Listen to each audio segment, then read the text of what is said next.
아침부터 서울중앙지방법원 앞은 평소와는 전혀 다른 긴장감에 휩싸여 있었다.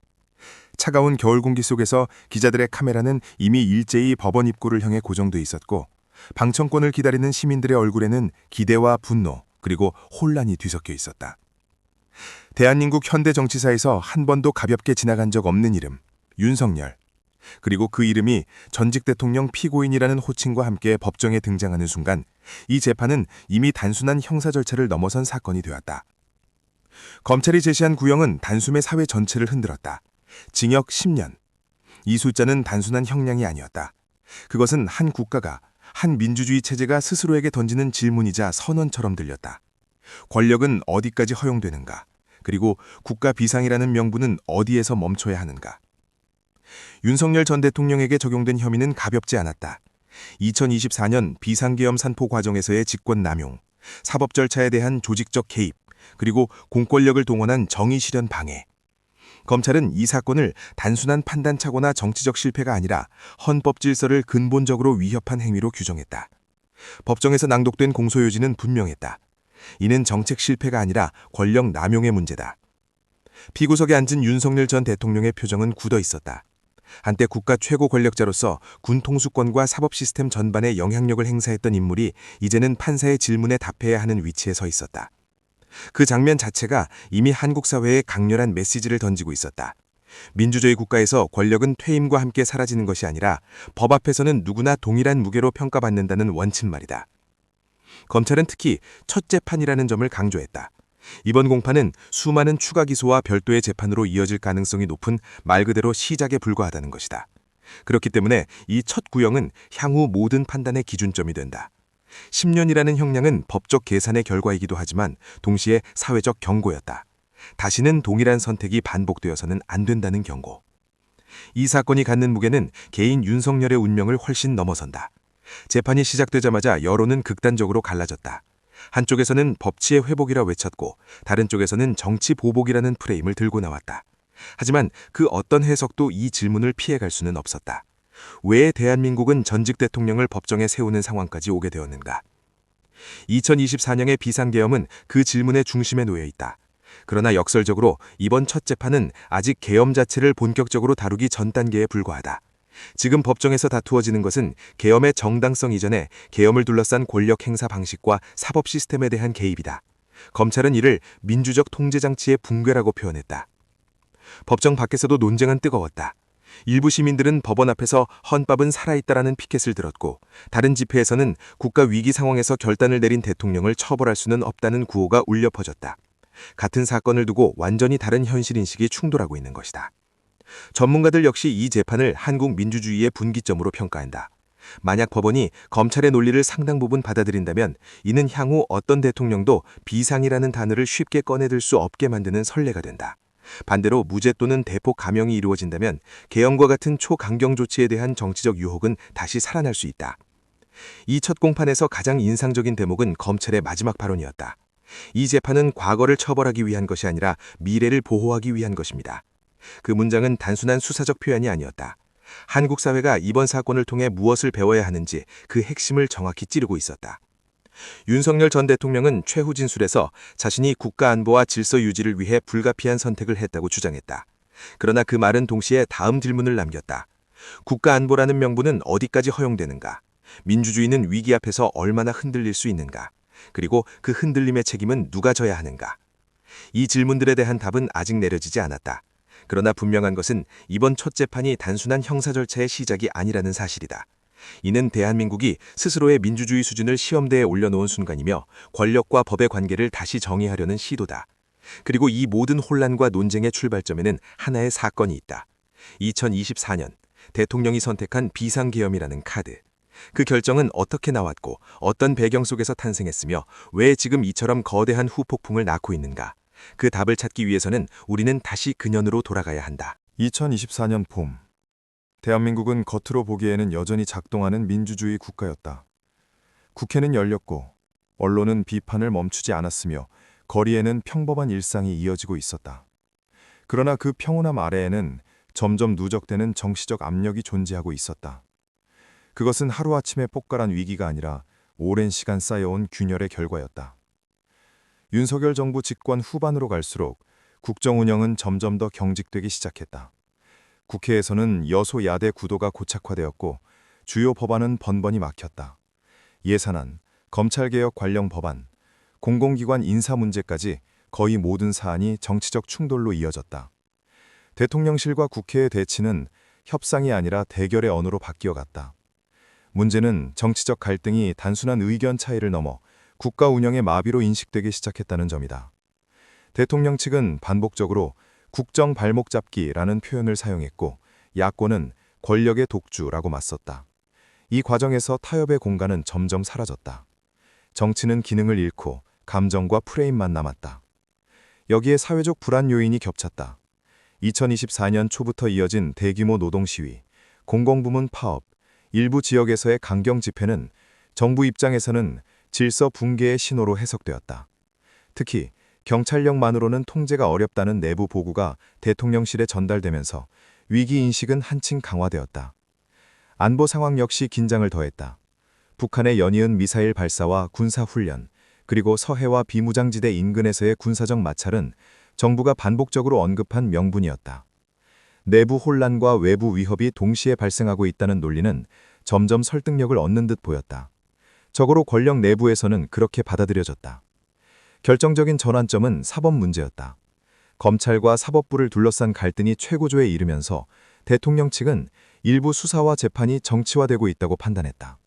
특히 대통령과 측근을 향한 수사가 본격화되자 위기감은 단순한 국정 차원이 아니라 개인적, 정치적 생존의 문제로 변질되기 시작했다. 이 지점에서 비상이라는 단어가 등장한다.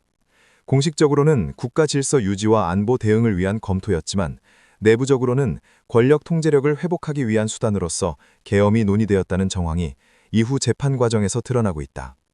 계엄은 헌법이 허용한 최후의 카드였지만 동시에 가장 위험한 선택지이기도 했다. 비상계엄 논의는 공개되지 않았다. 소수의 참모, 군 고위 관계자, 대통령 측 핵심 인사들만이 그 테이블에 앉았다. 이 과정에서 계엄의 필요성은 불가피성이라는 단어로 포장되었다. 지금 결단하지 않으면 국가가 흔들린다는 논리였다. 그러나 그 논리는 객관적 위기 평가라기보다 권력 내부의 공포와 불안이 만들어낸 서사에 가까웠다.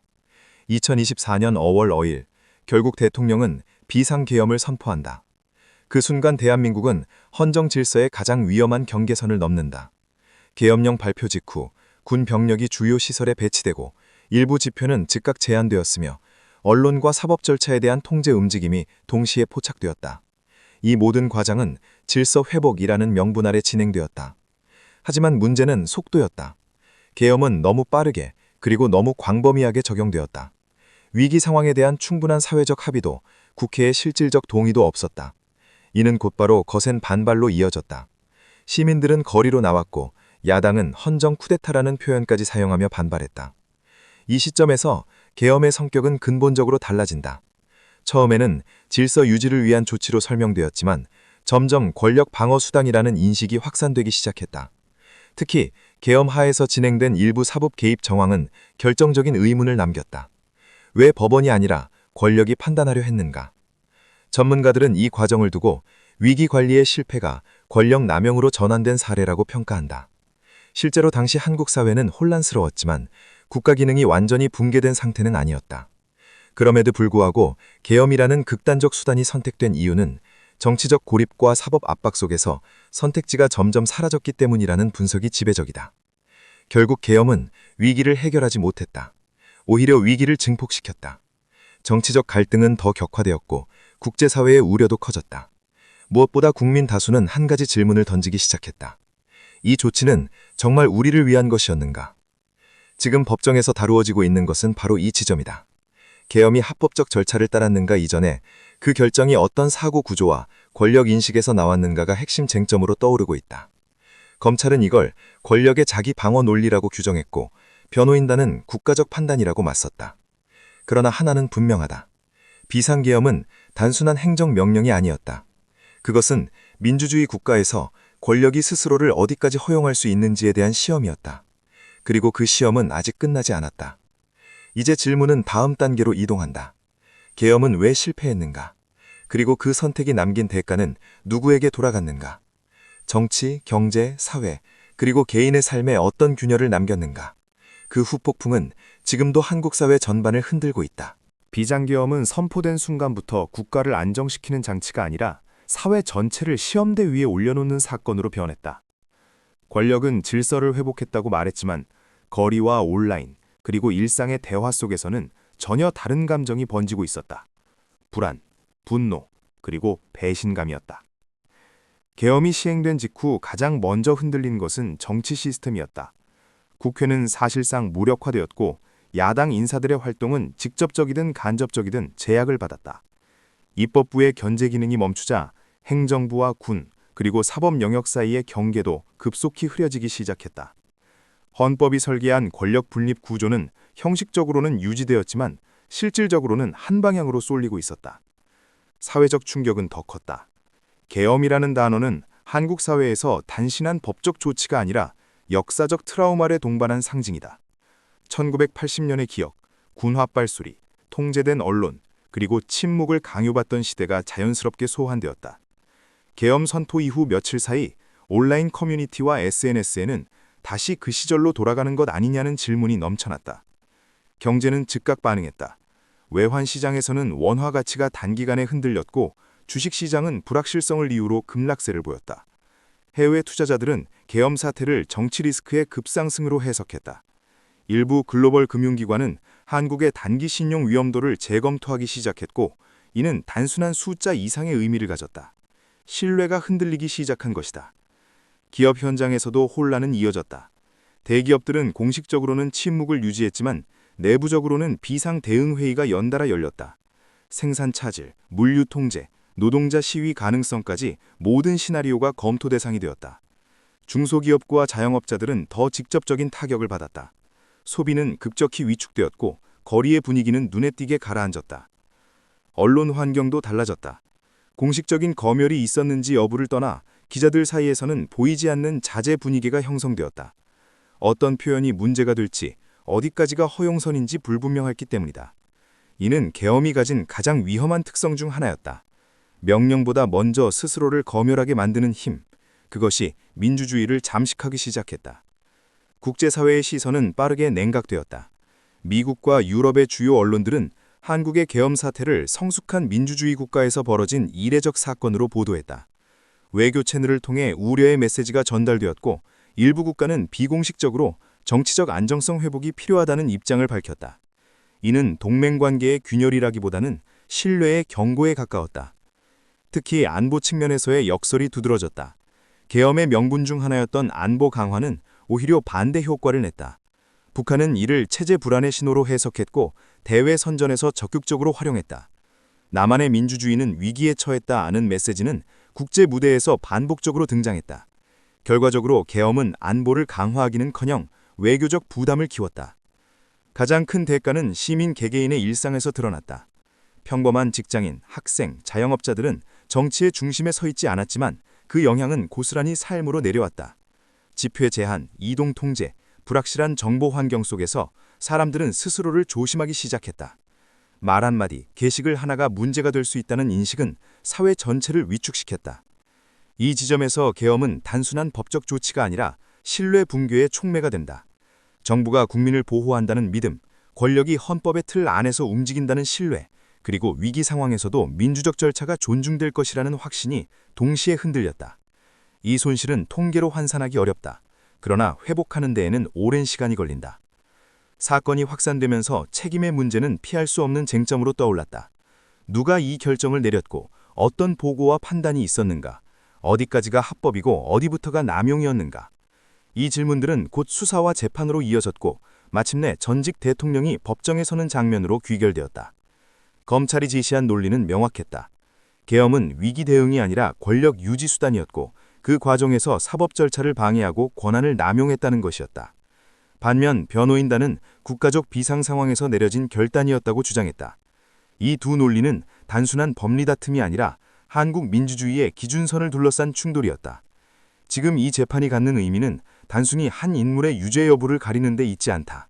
그것은 권력은 어디까지 허용되는가, 비상이라는 이름 아래 무엇이 정당화될 수 있는가라는 질문을 사회 전체에 던지고 있다. 그리고 그 질문은 여전히 현재 진행형이다. 계엄의 부폭풍은 아직 끝나지 않았다. 정치적 불신은 깊어졌고 사회적 균열은 더 선명해졌다. 동시에 민주주의를 지키려는 시민들의 움직임도 다시 힘을 얻기 시작했다. 거리의 촛불, 법정의 공방, 언론의 추적은 하나의 메시지를 공유하고 있다. 이 사건을 그냥 넘길 수는 없다는 것이다. 재판이 시작되자 법정은 단순한 사법 공간이 아니라 한국 사회 전체가 응시하는 무대가 되었다. 피고석에 앉은 전직 대통령의 모습은 상징적이었다. 그것은 한 개인의 몰락이 아니라 한 시대의 선택과 그 결과가 응축된 장면이었다. 검찰이 징역 10년을 구형한 순간 법정 안은 조용했지만 사회는 다시 한번 크게 흔들렸다. 검찰의 논리는 일관됐다. 비상계엄은 불가피한 선택이 아니었고 국가 존립을 위협하는 명백한 위기 역시 존재하지 않았다는 것이다. 보고 체계는 왜곡되었고 일부 정보는 과장되었으며 반대 의견은 의도적으로 배제되었다. 권한은 헌법이 허용한 범위를 넘어 사용되었고 사법 절차는 정치적 계산 아래 지연되거나 방해되었다. 검찰은 이를 두고 권력의 자기보존 본능이 헌법을 압도한 사리라고 규정했다. 재판 과정에서 드러난 내부 문건과 증언들은 사회에 깊은 충격을 주었다. 계엄 선포 직전 이미 다수의 참모와 법률 자문이 위험성을 경고했다는 정황이 공개되었다. 군 내부에서도 우려의 목소리가 있었고 일부 지휘관은 명령의 합법성에 의문을 제기했다. 그럼에도 불구하고 결정은 철회되지 않았다. 이 지점에서 책임의 초점은 자연스럽게 최고 권력자에게로 수렴되었다. 그러나 이 재판은 단순히 한 사람의 판단 오류를 묻는 자리가 아니었다. 그것은 제도 전체의 취약성을 드러내는 과정이었다. 왜 이러한 결정이 제도적으로 제어되지 못했는가? 왜 견제장치는 제 역할을 하지 못했는가? 그리고 왜 군과 행정부 사이의 경계는 그토록 쉽게 흐려졌는가? 이 질문들은 개인의 유죄 여부를 넘어 헌정 질서의 구조적 문제를 향하고 있었다. 사회적 반응은 극명하게 갈렸다. 일부는 법치가 살아있음을 보여주는 역사적 순간이라고 평가했다. 전직 대통령이라 할지라도 법 앞에서는 예외가 될 수 없다는 메시지가 분명해졌다는 것이다. 반면 또 다른 일부는 정치보복이라는 프레임을 들고 나왔다. 재판 자체보다도 그 해석을 둘러싼 갈등이 다시 사회를 양분시켰다. 그러나 시간이 흐를수록 논의의 중심은 점점 개인을 넘어 구조로 이동했다. 계엄 사태가 가능했던 조건들, 즉 극단적으로 분열된 정치 환경, 협치의 붕괴, 권력 집중 구조, 그리고 위기를 관리하는 제도의 미비가 함께 거론되기 시작했다. 많은 분석가들은 이번 사건이 특정 인물의 문제로만 정리된다면 동일한 위기는 반복될 수 있다고 경고했다. 경제와 외교의 후유증도 재판과 함께 다시 조명되었다. 계엄 이후 흔들렸던 투자 신뢰는 완전히 회복되지 않았고 일부 기업은 여전히 한국의 정치 리스크를 주요 변수로 평가하고 있었다. 국제 신용평가사들은 재판 결과와 제도개혁 여부를 장기적 관점에서 지켜보고 있다고 밝혔다. 이는 한 번의 판결로 끝나지 않는 문제임을 의미했다. 안보 환경 역시 복합적인 영향을 받았다. 동맹국들은 한국의 민주적 안정성을 다시 확인하려 했고 북한은 여전히 계엄 사태를 체제 선전의 소재로 활용했다. 내부의 불안정은 외부의 계산을 복잡하게 만들었다. 계엄이 안보를 명분으로 내세웠지만 그 결과는 오히려 전략적 부담의 증가였다. 이 모든 흐름 속에서 사회시단은 중요한 변수가 되었다. 계엄 당시 위축되었던 목소리는 재판이 진행되면서 다시 힘을 얻기 시작했다. 헌법 개정 논의, 비상권한 통제 강화, 군의 정치적 중립성 확보를 요구하는 움직임이 이어졌다. 이는 단순한 분노의 표출이 아니라 제도를 다시 설계하려는 시도였다. 재판의 결말이 어떻게 나오든 한 가지는 이미 분명해졌다. 비상계엄은 한국 사회에 깊은 흔적을 남겼고 그 흔적은 쉽게 지워지지 않을 것이다. 그것은 두려움의 기억이자 동시에 경고였다. 민주주의는 완성된 상태가 아니라 끊임없이 점검하고 보완해야 하는 과정이라는 사실을 다시 한번 상기시켰다. 마지막으로 남는 질문은 단순하다. 이번 사태를 하나의 예외로 남길 것인가? 아니면 제도를 근본적으로 강화하는 계기로 만들 것인가? 권력은 언제나 위기를 이유로 더 많은 힘을 요구한다. 그러나 민주주의의 강함은 그 요구를 어디까지 허용할 것인가를 결정하는 데서 나온다. 전직 대통령의 재판은 끝을 향해 가고 있지만 이 사건이 던진 질문은 여전히 현재형이다. 비상이라는 이름 아래 무엇이 허용될 수 있는가? 그리고 그 경계는 누가, 어떻게 지킬 것인가? 어쩌면 이 재판의 진짜 의미는 판결문이 아니라 그 질문을 다시 사회 전체에 되돌려 주었다는 데 있을지도 모른다.